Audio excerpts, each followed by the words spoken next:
Many of you know I'm a big reader of news, sports, essays, updates on Israel, politics in America, the works. Like many of you, I have iGoogle on my computer with a bundle of headlines. My iPhone is filled with news apps, which I read as often as I can. Yet on this holy day, as we begin our new year, I must express my sincere disappointment that so much of the news we consume shows the terrible foibles of people we once held in high esteem. There are too many idols with feet of clay, and we are left wondering, as Bonnie Tyler posed the question in her song, I Need a Hero, where have all the good men gone and where are all the gods? Where is the streetwise Hercules to fight the rising odds? There are a number of sports fans in our family, and as I grew up, I looked to the sports heroes as my role models. The name on this baseball and what happened on October 6, 1965, is indelibly etched in my brain. Los Angeles Dodgers pitcher Sandy Koufax decided not to play in the first game of the World Series against the Minnesota Twins because it was Yom Kippur, the holiest day on the Jewish calendar. His biographer, Jane Levy, wrote, by refusing to pitch that day, Koufax became inextricably linked with the American Jewish experience. He was the new patriarch. Abraham, Isaac, Jacob, and Sandy. A moral exemplar.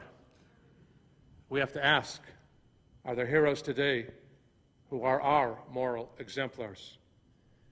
Today, instead, we're insulted with the results of doping scandals with Ryan Braun, Alex Rodriguez, and other baseball players, Lance Armstrong's lying and denials about his cycling and his cheating, the young Hollywood celebrities with problems of addiction, insider trading on Wall Street, adultery on both sides of the aisle in Congress. As a parent, I sometimes want to shut it all off and try to keep it from the kids. That is just not possible in today's world. As a child, my heroes also came from the silver screen and television. But somehow, the Lone Ranger seemed larger than life and more courageous than Hannah Montana. And the bravery of Lassie was more enduring than that of the Transformers. Who are our heroes today? Are they the faces who frequent the covers of People magazine? Are the heroes of our time those who appear on the talk shows? Are the celebrity newsmakers people with whom we closely identify? Do they share our aspirations? Do they dream our dreams? What does it take to be a hero? Judaism focuses on the great heroes of the ancient past, the psalmists and sages, the prophets and the poets, the leaders and the lawgivers who performed feats of courage and acts of kindness. Our biblical ancestors were not divine, perfect beings. The Torah, in fact, includes these stories to show how human they were and how heroic they were. Perhaps they were depicted in primary grade stories as people who were perfectly amazing, but our Torah portrays real-life people with their errors of judgment and their mistakes in character. Our ancestors told stories about them, complete with their faults and blemishes, yet still able to retain their humanity. Jacob rolled away the rock in front of the well to impress Rachel, but his favoritism toward Joseph seeded jealousy among the brothers. Joseph was quite arrogant, and his brothers took him to task for that. But later on, he forgave his brothers. Moses stopped a bullying taskmaster, brought the Jews to freedom, but he left his wife and son to lead the Israelites with singular determination. David fought Goliath and defeated him. As king, he fooled around with Bathsheba, arranged to have her husband killed in battle, but also united Jerusalem and wrote poetry we still cherish today. Solomon may have had a multitude of wives, but is known for thousands of years for his great wisdom. It's hard sometimes for us to see our ancestors as people like us, flesh and blood with great qualities alongside their mistakes and sins. Each was a very real hero for the generations to emulate. First among them was Abraham, who believed in one God in a world of paganism. We just heard the story of Abraham, who followed the command of God to hike with Isaac, a 3-day journey, and offer him up to God on a mountaintop. Genesis 22 is called the Akedah, the binding of Isaac, neither the slaughter nor the sacrifice of Isaac. Did Abraham act out of obedience to a God he heard but couldn't see? Was he being incredibly loyal to this new God of Israel? Did God test him to prove his faith? But we also have to ask ourselves with modern eyes, what kind of father abuses his son in such a way? Abraham said nothing to his wife, and the Midrash records that Sarah died upon hearing of this terrifying incident. And this day of holiness, as we begin the new year, we have to echo my teacher David Hartman's penetrating question: what kind of God would demand such a sacrifice? And what kind of God would ask us through this way to be his partners? This is not necessarily a heroic Abraham. I prefer the Abraham of Genesis 18, the hero of Sodom and Gomorrah. God wants to destroy those cities because they're filled with people practicing outrageous and horrific behavior. And Abraham stands up to God. Will you destroy the righteous with the wicked? Shall not the judge of all the earth do justice? Abraham and God battle it out with their words. Abraham bargains with God that for the lives of 50, God will not act in this way. And so he continues to handle God. What about 45? How about 40? How about 25 or 20? And it gets them to 10, and they settle on the deal. For the lives of 10 righteous people, God will relent. This is the Abraham who speaks truth to power, an Abraham who knows what is right and what is wrong, and Abraham with a refined ethical conscience. This heroic Abraham had a humble and reverent religious personality, a strong sense of moral autonomy, who believed that the God we worship would never violate the fundamental intuition of moral justice and of love. How fascinating that in the new Mishkan HaNefesh, Sanctuary of the Soul, which will become our High Holy Day prayer book when it's published in a few years, Genesis 18 will be one of the suggested Torah readings for Rosh Hashanah.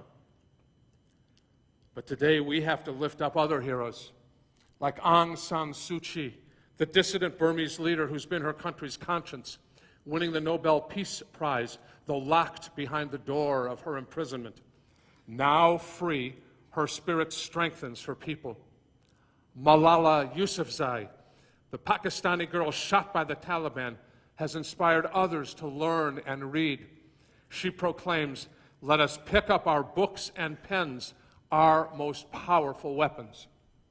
Dr. Takeshi Kano, a physician during the tsunami in Japan, moved all his patients to the top floor, saving dozens of people between the time of the quake and the deadly wave. He stayed in the hospital for 3 days, only returning home to his wife hours before the birth of their second child, a boy named Rei, which in Japanese means the wisdom to overcome hardship. Pushpa Basnet started a unique daycare program for children in Nepal so they could lead a more normal life. She wanted people to know how fortunate we all are, and we should give back to society. New York City police officer Larry DePrimo stopped to give a pair of boots to a homeless man whose feet were covered in blisters. Why did he help? As a police officer, you do things like this all the time. Today we honor the brave teachers in Newtown, Connecticut. Antoinette Tuff, the clerk in a Georgia school who persuaded an armed gunman to lay down his weapon. Carmisha Rogers, who in the middle of a street fight braved bullets and was injured trying to save neighborhood children in Muskegon, Michigan. The first responders at the Boston Marathon, the firefighters right now in Yosemite, our American troops around the world, and Israeli doctors who have treated the wounded from Syria in the hospital in Sfat. All of these people who leaned in to help, who did not turn away. Dr. Janice Cohen wrote, "All too often, kids believe that heroes have to be glamorous, wealthy, intelligent. We must teach them that they can become heroes by helping other human beings." Mario Capecci was an Italian child whose mother was taken by the Gestapo to Dachau, leaving him a homeless street kid who ended up in a hospital in Reggio Emilia. Somehow, he found his way to America. Somehow, he ended up studying at Harvard, and he set off to do research at the University of Utah. His molecular biology work to help model disease was originally turned down for funding, but he persevered. His research eventually brought him the Nobel Prize for Medicine. Orphaned, a refugee, a street urchin, an immigrant, a poor student who overcame fierce hardships to be considered one of the greatest scientific minds. He is a hero. My colleague Sam Stahl said that one can be a hero without exhibiting stunning bravery on the battlefield or championing the cause of justice before millions or capturing the hearts of admirers on the entertainment stage. Indeed, one doesn't need battles or dangers or great causes or dazzling performances. The Greek writers understood what heroism was all about in the Odyssey and in the Iliad. Homer showed that the essence of heroism comes from the inner development of the hero. The courage and valor they demonstrate are of little value unless they themselves grow in the process. Heroism is potentially within us if only we cultivate it. A philosopher taught, one who gains a victory over others is strong, but one who gains a victory over oneself is powerful. I take comfort that there are plenty of heroes as we face the years ahead. Parents who eke out a living, who sacrifice for their children, and who instill in them the values that propel them to continue their education. They are heroes. The cop on the beat who fights against drug lords is a hero. Athletes who strive to overcome physical limitations and motivate themselves towards success, just like the other day with Diana Nyad, are heroes. Volunteers who comfort people with AIDS or assist the elderly, who feed the homeless, are heroes. Heroism is really the quest to live according to your own eternal standard of right and wrong, regardless of whether the world is watching. Everyone who struggles with adversity and attempts to overcome it displays heroic features, for each fulfills the words of the ethics of our fathers. Who is a hero? One who conquers his own inner doubts. We need to find people to love, to admire, to be our role models, people who live by the golden rule, whose empathy oozes from them in their morality and ethics. Victor Hugo said it well. Our greatest actions are performed in minor struggles. Life, misfortune, isolation, abandonment, and poverty are battlefields which have their heroes. And the new year which dawns today is our opportunity to triumph over our challenges. We will, each of us, face many circumstances and situations where we will come to a fork in the road of life, and we'll have to choose which way to turn. We'll have to choose to make decisions by our Torah, by our standards of right and wrong, regardless of whether the world is watching. We need heroes. We need to believe in them so we can better believe in ourselves. We need them to bolster our potential to surmount hardship and pain, oppression and depression. We need to see the reflection of ourselves in our heroes so we can find the courage to hope, to prevail over obstacles, to dream. Heroes remind us that our lives have a purpose, a sense of meaning. Heroes convince us that fear can be conquered, that the monsters of our subconscious can be driven out, and that diseases can be overcome, and that we, given our faith, can control our own destiny. A seriously crippled medical student was obliged to walk with crutches. Her hesitating and painfully slow walk through the halls made her suffer greatly. Yet she was friendly, optimistic, intelligent, and quite cheerful. She was seen as a hero by her patients. During all her years at school, her friends, out of consideration and respect, refrained from questioning her as to the cause of her deformity. They did not want to bring up a subject that might be painful to her. But one day, a close friend of hers asked the fateful question and found out indeed it was infantile paralysis which caused her handicap.